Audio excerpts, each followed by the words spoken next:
మీ business ఏదైనా మీ ఊర్లో promotion చేయాలంటే అది సుమన్ టీవీతోనే సాధ్యం. ఇప్పుడే సంప్రదించండి. సింహరాశి మఖ మా మీ మూ మే 4 పాదాలు, పుబ్బ మోటా టీటు 4 పాదాలు, ఉత్తర టీ 1 పాదం. అయితే ఈ సింహరాశి వాళ్లకు ఈ సంవత్సరం గురువు మే 1 నుండి మేషరాశిలో 9వ స్థానంలో సంచరిస్తున్నాడు కాబట్టి ఈ రాశి వాళ్లకు ధనలాభం ఉంటుంది, గృహలాభం ఉంటుంది, మంచి భోజనం ఉంటుంది. ఎప్పుడు కూడా స్త్రీ జనంతోనే కూడి ఉండటం, వీళ్ళు కులాచారాల్ని నడిపించుకోవటం, ఇది వీళ్ళకు శుభప్రదం అవుతుంది. వీళ్ళు చేసేటువంటి ప్రయత్నాలన్నీ కూడా ఫలిస్తుంటాయి. కాలం అనుకూలంగా ఉంది వీళ్ళకు.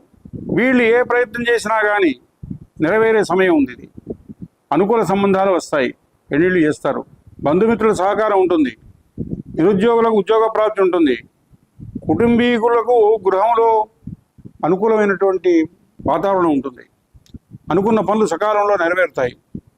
జూన్ నెల వరకు విద్యార్థులకు అనుకూలంగా ఉంటుంది, అయినా కృషి అవసరం వీళ్ళకు. తర్వాత మే 1 నుంచి వృషభ రాశిలో గురువు దశమ స్థానంలో సంచరిస్తున్నాడు కాబట్టి అన్ని రంగాల వారికి లాభాలు కలుగుతాయి. ప్రయత్నం చేయాలి, కార్యాలు సిద్ధిస్తాయి. పుత్రికాపుత్రుల వివాహాలకు ఆటంకాలు, వృథా సంచారం, భయము, స్వజనులచే దూషణలు కొన్ని జరుగుతూ ఉంటాయి. స్వల్ప లాభాలు ఉంటాయి. చేతి వృత్తి పని వాళ్లకు లాభం ఉంటుంది.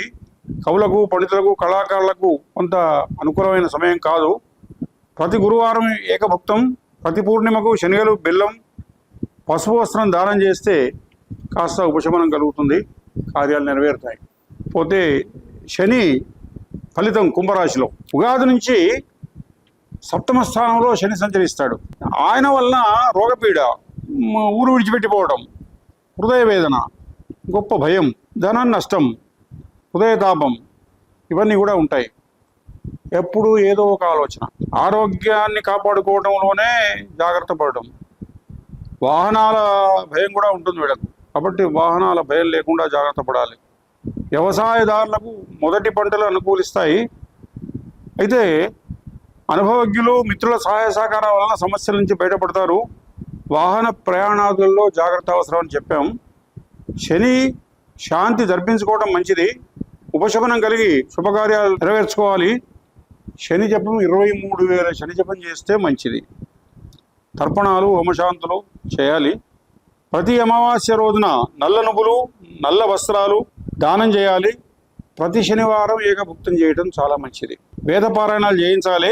తీర్థయాత్రలు చేస్తారేమో, వాటి వలన ప్రశాంతత ఏర్పడుతుంది కాస్త. ఇక మీనరాశిలో ఉగాది నుంచి రాహు 8వ స్థానంలో, కన్యా రాశిలో కేతు సంచారం 12వ స్థానంలో. అయితే కేతు వలన అనుకూలమైనటువంటి పరిణామాలు కలుగుతాయి. కార్యసిద్ధి, ధనలాభం, పుణ్యకార్యాలు చేస్తారు.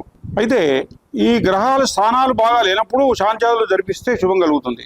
శివాలయ దర్శనం, అశ్వత్థ ప్రదర్శనాలు, శనిగలు, నువ్వులు, పులువలు దానం చేయాలి. శాస్త్రలింగార్చన, రుద్రాభిషేకం చేయించాలి. విష్ణు సహస్రనామాలు పారాయణ చేయవచ్చు. తల్లిదండ్రులను చాలా సేవించాలి వీళ్ళు. భగవద్గీత చదివితే లాభం కలుగుతుంది. కులదేవతా దర్శనం వల్ల శుభాలు కలుగుతుంటాయి.